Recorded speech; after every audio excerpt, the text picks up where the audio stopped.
Let's talk blogging like it's 2006. I mean, MySpace is coming back, Casey. Oh man, I'm ready. I'm ready. I got my songs queued up. I've got No, my you don't. pictures picked out. Well, I'm Do ready. you really?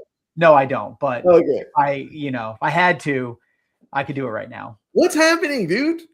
I know we keep talking about this, We're but what taking the a step hell? back. I know. I was actually just on a trip down at the Jersey Shore, and I was laughing with my wife because I have a very nostalgic view of some of these shops, that we used to go into, like Oh, yeah. very 90s, early 2000s. And I said, I'm very hopeful now with this generation, with all these old things coming back, that, 5 years from now, I'm going to walk down the shore and feel like I'm, 14 years old again and get to live out my glory days in front of my kids.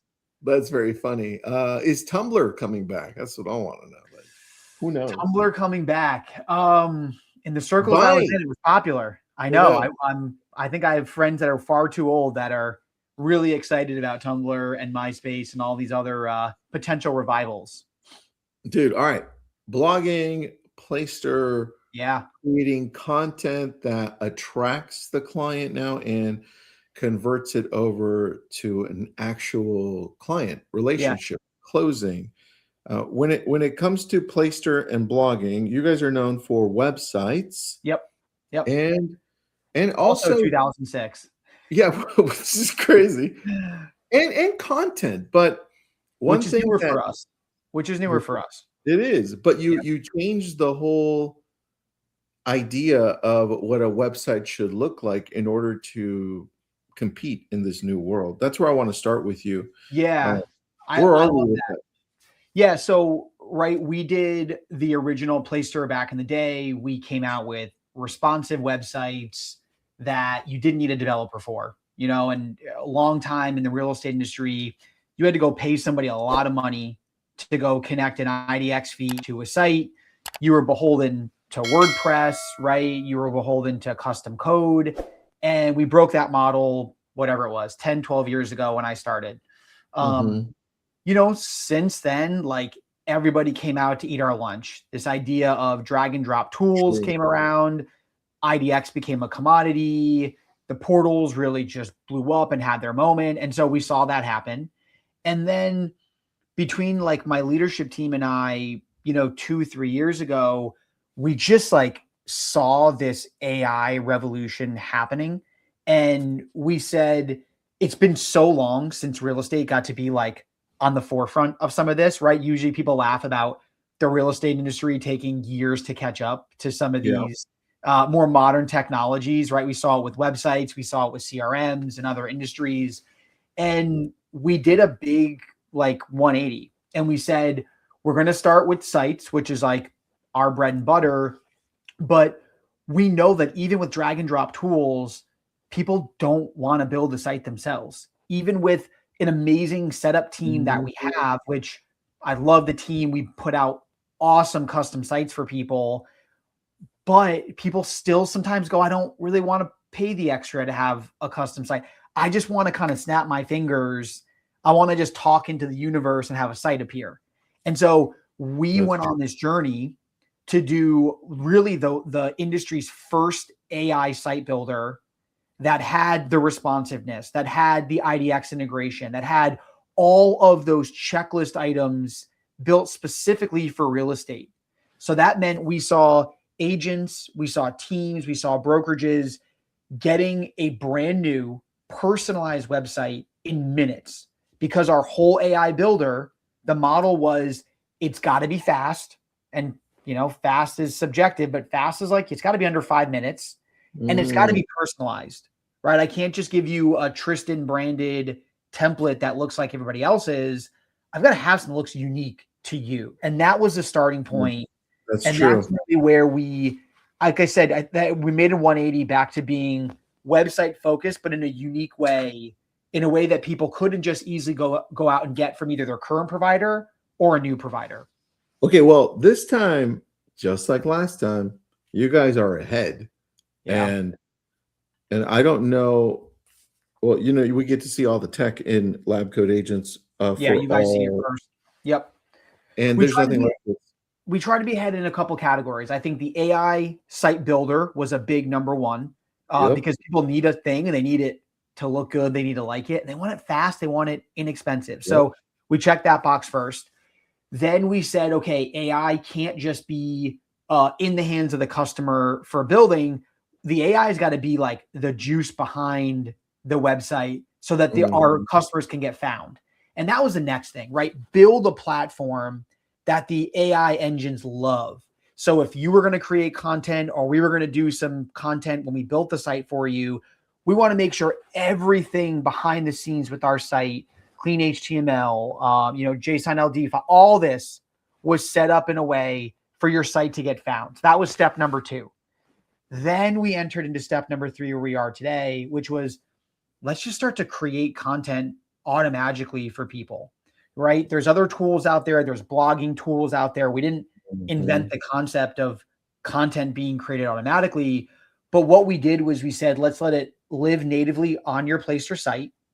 Let's make it extremely personalized to you, your location, your expertise, picking categories. But then let's make sure structurally, both the structure of the text and the photos, but the structure behind the scenes, let's make sure it kicks ass to have our clients get found by these AI engines and through SEO. Because we saw the stats. We saw that over 90% of real estate agents didn't even have a website that could be found by AI engines. And we were like, okay, no brainer. Let's leapfrog our customers into that top 10% just by having a site that could be found. Then let's leapfrog them into the next 10% of that 10%, which is consistent content, localized content, customizable content beyond even we put out.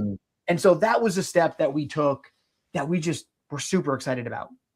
Okay. Well, with that, if we're looking at doing this ourselves, where would we start so that we're creating content? Let's say I want to do one a week by myself, right?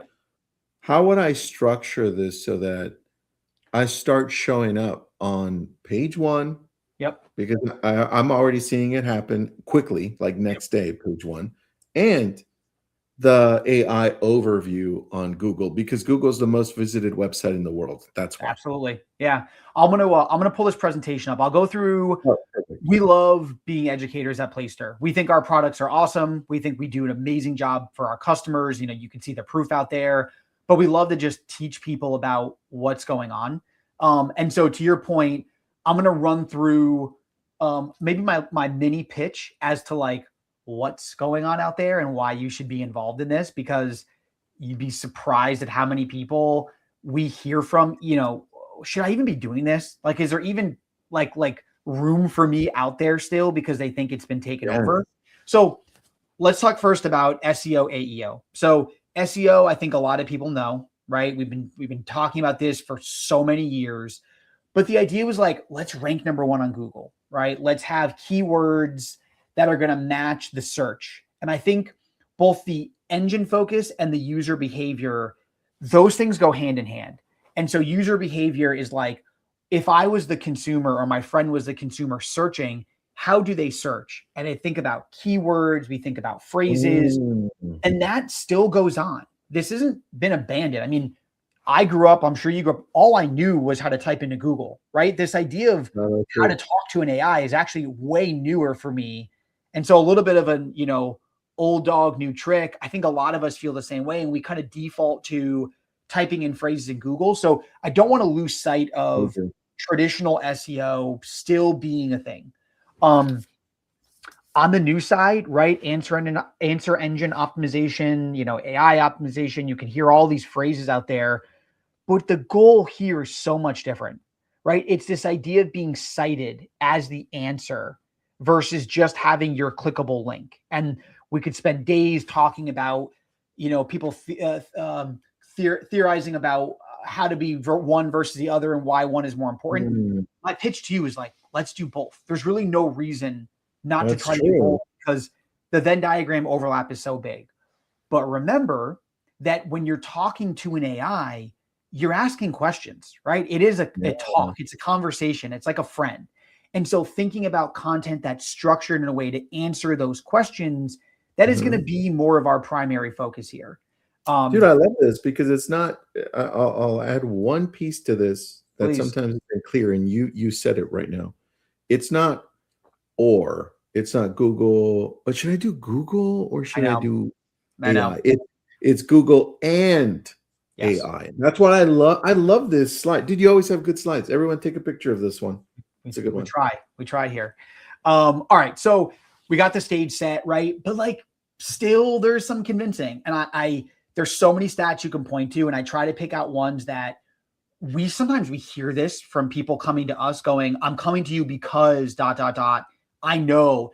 And so we see more leads, right? When you're actively blogging compared to non-bloggers, huge uplift in terms of the number of leads that people are seeing generated from their sites.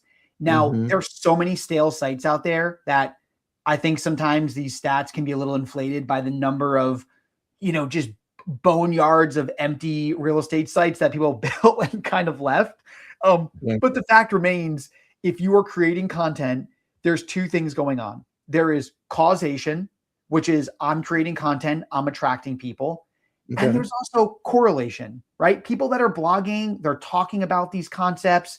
They're probably the same people that are actively engaging with their sphere, right? They're picking up the phone, they're texting, they're emailing. So, I want to call them both out. You're not going to blog and all of a sudden you're like, I'm swimming in leads. Let's not be, stupid about that. But chances are, if you're thinking about your business this way, you're probably going to also be taking additional steps that's engaging to your clients.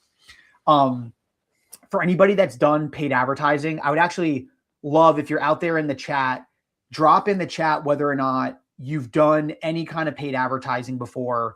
We're seeing such a shift away from people spending the traditional dollar in, dollar out on Google and Meta.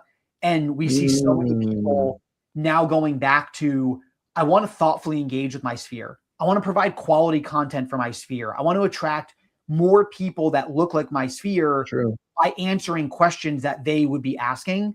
And it's a much lower cost per lead compared to spending $1,000, $2,000 on Meta.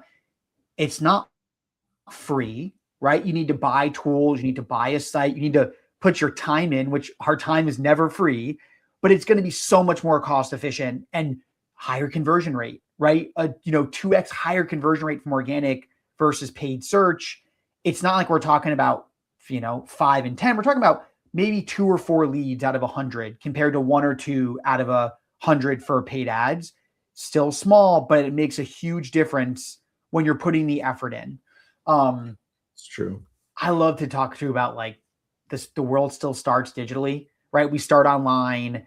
We go to these places first. A couple of our other webinars, we talked about this massive shift. Over 61% of buyers are starting their search with some kind of AI tool, whether it's Gemini, it's Claude, but people are still using the internet in just the most massive drove. So if you're not out there, you are behind.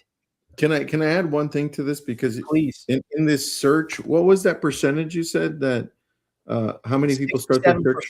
They say about 67% start their search. Buyers start their search using AI tools. Okay, so that's humans, dude.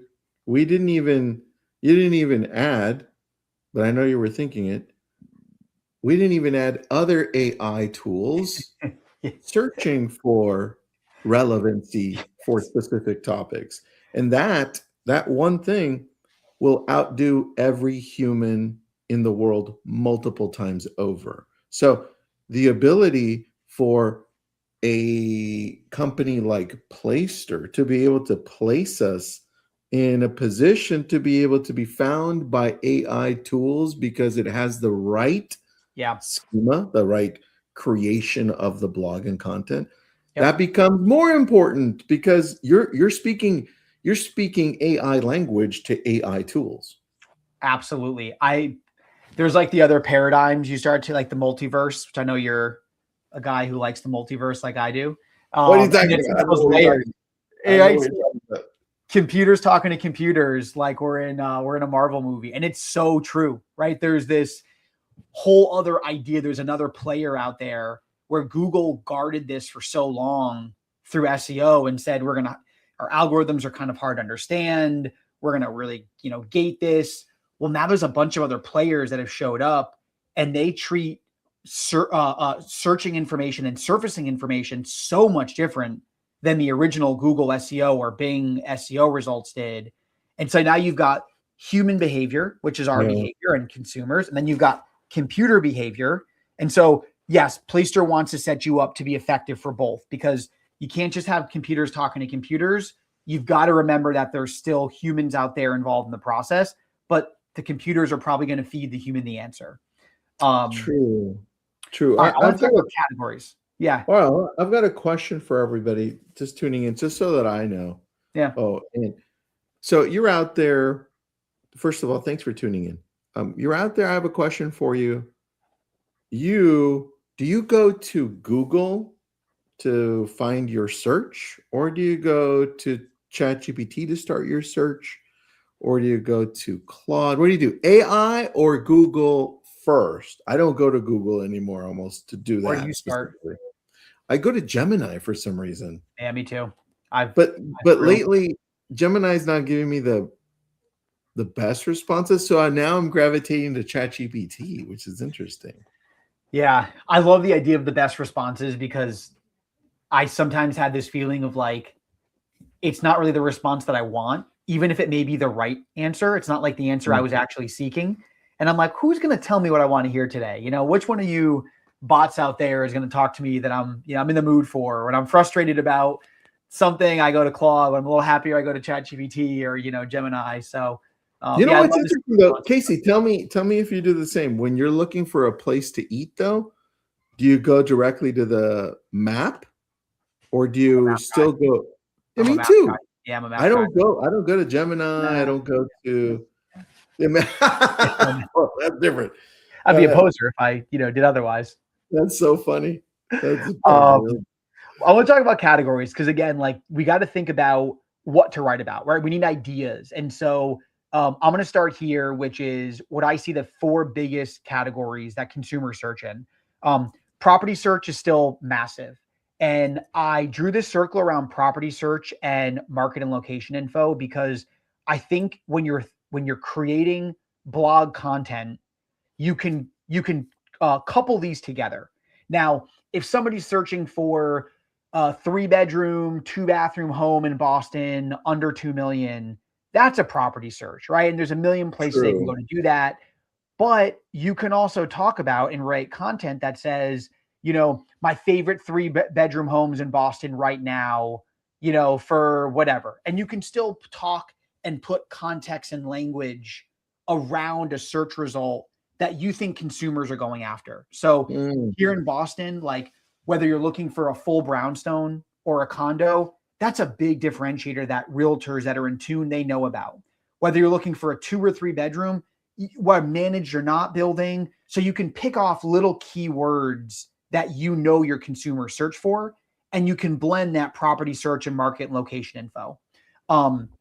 Buying and selling process, I put these blog topic ones because I'm like, these are the big ones. People are out there searching about how the hell does this process work, right? Anytime someone's like, I'm working with a buyer or seller and they've transacted before, assume they know nothing, right? Have your blog be this breadth of resource for them, where if there's ever a question and you're not readily there, they can go to your blog and read the answer for your existing buyers and sellers. Yeah. Every other person out there who's searching the internet for, like, do I have to pay my listing agent, or do buyers pay? Like, they're going to ask these questions, have answers out there, because these are the things that people want to know. They don't want to feel stupid and ask you a question they think they should know the answer to. So they're going to go look on the internet. So have blog content that actually sits there. Market and location, I think there's a million directions to go with this. We'll get into some more specifics in a second. But people want to know, like, what is happening around me? And sometimes we misconstrue, well, I set somebody up on a property search alert, therefore that's my market update. Here's the homes in the market right now. That's not a market update. A market update is talking about why there's only 4 search results appearing in their inbox every day when they want to see 40 and they want, right? Talk about that. What do you think is going to happen 6 months from now? What did you see happen a year ago? Like, talk about what's happening beyond just what's on the market today. Agent and broker selection, right? This one's probably a little harder to weave into really true traditional blog topics, but people think about evaluating, who do I want to work with, right? Who's the best listing agent in downtown Boston if I'm selling my condo, right? And so having your reviews and testimonials shored up means that you can make sure you're still hitting on consumers while they're searching, and you can still be an answer even if it's outside of the blog itself. That's true on that. I wanted to show you something really quick on Google, because I just Googled it just to, you brought up some good points on market and location. I'm going to steal your screen really quick. Okay. Let me grab that, and I'm going to share Google. Which Google should I share, though? That's the question. One that's giving you the right answers that you like. Here we go. This is a good one. All right. Can you see my screen? Oh, yeah. We got it. Okay. What are the best kid parks in the Conejo Valley? Right. So this is the AI overview. I'm second right there. Love it. Right. Love it. And now what we're talking locality, right, which becomes really important. And if I scroll down here, we're on the first page of Google on that search. And then the thing that we talked about last time, which was what else can you do from this content? What's happening with real estate in Malibu, right? If I scroll through there's me on Facebook, bro. Wait, I think we're missing your screen there. Oh, let me share this. Oh, what's happening real estate in Malibu? I scroll down the AI overview, and there's me on Facebook. So now the content that I'm grabbing from the blogs that we're creating or that you guys are helping us create, that becomes content for us to use as a transcript or graphics on Instagram or Facebook. God, reuse it everywhere. Like reuse it everywhere. Like it's you've got to think about working smart. And I feel like the AI sometimes is so helpful in that, but you've also got to connect the dot on your strategy, right? The AI is not great at saying, here's a blog post and here's 5 other things to go do with it. It wants to crush the blog post for you, which is amazing. But then you've got to think, okay, like, well, what's bigger? The blog post is here. Hey, can you go do these 4 other things for me? And it's like, no problem, I can do it, but it's not going to offer that up just like out of the blue. I put the blog categories here that I think absolutely crush it when you get into specifics. We see this work across all of our client sites. What's awesome is when we built our content automation engine, right? This is what you can create daily, weekly, whatever it is, monthly content. We tried to look at all of those same categories, and we give people all category selections based off of things we've already seen work. Again, we didn't invent the concept of blogging, but we really looked around and said, let's just borrow the ideas, right? The categories, the actual kind of topics that people are writing about. And I love this because not only can you select the actual, like, this is what I want on my site for topics, but then you get these previews. And I think the previews are helpful because AIs are really, really smart until they're not. And so getting a little spot check in here to go like, is this actually what I think of as buyer's guides? Is this what my consumers would think of as buyer's guides? I love when people take our content, right? They'll auto post 4 or 5 pieces, and then they'll take one of our pieces and they'll just customize it beyond belief. And I think that's such a nice blend of let the AI work behind the scenes for you, right? Create this foundational content. You jump in as the local expert to make sure I've got my Casey's voice on it or my Tristan's voice on it. So I'm doing 10% of the work, but I'm getting 110% of the output. That is like the sweet spot to be in. That's true. Can you expand on neighborhood spotlights? I want to see what the samples are on that one. We got some samples. I'll show you my site too. So South End, right? Beacon Hill. We've got North End. We've got Back Bay. I mean, if you're talking about downtown Boston, which is where this site's set up for, these are the neighborhoods that if I was a a buyer in the area and I heard this language, I know that you understand that the South End is very different from Beacon Hill. They share a border that is, feet from each other, but they feel like very different neighborhoods. So having that local nomenclature get picked up is extremely important here. No, I have two separate questions for you then on that. One, show me what you think that should look like neighborhood-wise on a website. That's one, question number one. And then question number two, or thing one and thing two in your language, Casey. Thing one and thing two. Thing two would be, if I already have built lots of blogs in the past because I've been in business for so long. Yeah. Do I need to redo those blogs so that they match up with the current way AI detects them? Looks for it. So I'll give you that answer first, and I'll show you the guides here. We see a real benefit in updating articles. And so taking an original article, preserving what was there to show the credibility of, hey, I've been doing this for a while, this post isn't up there, but doing an update at the top of the article that says, hey, I wrote this article a year ago. The market in the South End of Boston was way different a year ago. Let me tell you what's happening today, right? And then giving your updated answer, but then an updated structure to the answer. That's going to be the blend of both there. All right. Looking at the South End, what real estate market is doing now and how it's impacting buyers and sellers. So this is where I was saying before, let's keep a blend of your market data, which we have up here. This pulls in automatically from the MLS. Okay. We've then got the actual content. So a lot of this, question answer format, we've talked a lot about this in our previous webinars, but extremely important. So we have a lot of that in here. We talk about rates. So there's some micro, there's some macro going on. We talk about inventory.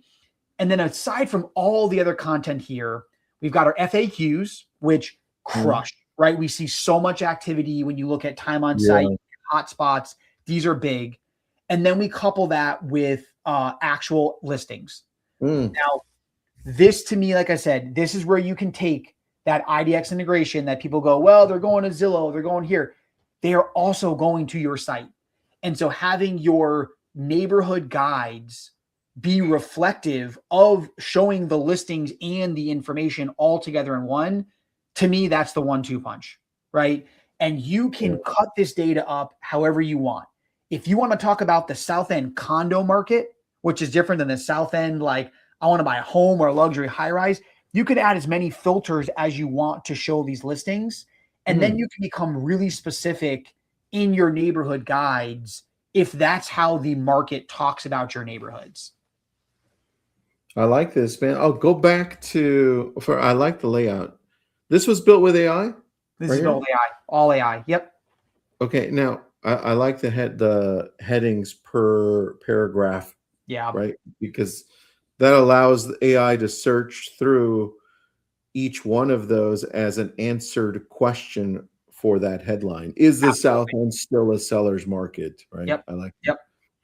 I like that. Go to the previous screen before this one, because I like the layout of what you were showing. Yeah. Can you zoom out so we can see, or zoom out so we can see those if you can?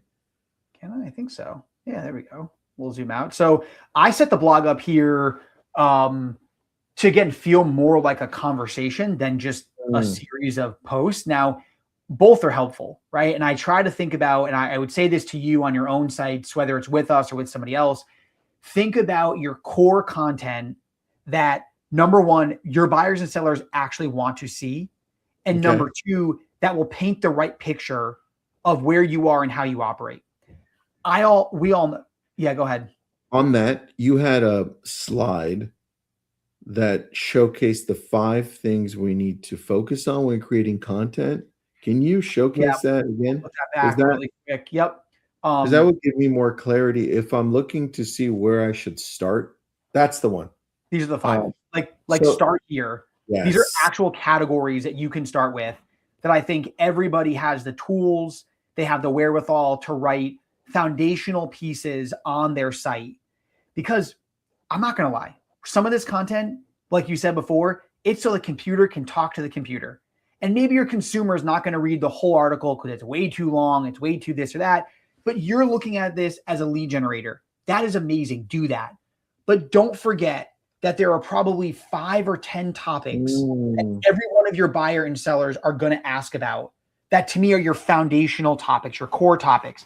Feature them on the homepage. Make those a pillar in every follow-up email you send to new prospects, right? Those are the things that you kind of hang your hat on that just definitively sound like you came from you.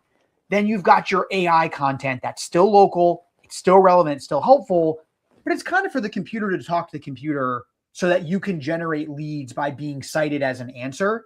And it's okay to have both of those strategies going on at once. Dude, I really like this. And, hold on. I'm typing this because I took a picture of it. 5 highest performing blogs. Here's what I see when I'm looking at this. I just saved that image on my desktop. I'm looking at it as a split into 2 things. One, I'm looking at what would bring in the most amount of traffic. Yeah. Because people in my area or outside of the area search for that, right? Places to eat, things to do, that type of stuff. So I'm seeing neighborhood guides and relocation guides. Those are the ones that are going to bring in a lot of traffic, right? And then I would say market reports, transaction guides, and home highlights are, I would say, bottom of funnel traffic. Means they're closer to transacting because of the questions they're asking. Correct. Or they already live here. Correct. Yep. They don't need the neighborhood guide. They know what's going on, but they're like, I've never actually listed before. So like, what's the process for that? I don't even know kind of where to start. I'm going to show one more slide too, because I think this trumps everything. It's got to be localized and it's got to have an authentic voice and some kind of niche if you really want to carve out a space for yourself. So we handle both of these for our customers automatically with our content, but I love when our users go back in and take this to the next level. And so we can put the links in here for these sites. I'd recommend checking out all these sites, but like we've got this one guy, Mike, we talked to him a few weeks ago. He has just cornered the market in Lansing, Michigan around what it looks like to right size given aging buyers and sellers. And he's just got a breadth of content that he puts out there that's so specific. It's so niche to his area. And it's just like, that's his expertise. We looked at one of these sites before, but we've got people, a client of ours, she's in Oregon and she is all things ranch and horse properties. And you can just tell by the writing that's like, she cares about it. She's passionate about it. Even if they're not like the most direct real estate specific things, she's showing people that she's a local, right? So people are finding her and that she's building credibility in other ways. And so you've got to have this stuff be local. You've got to have it make sure it sounds like you. And like I said, if you're looking for the shortcut, let the AI produce 4 or 5 of these a week.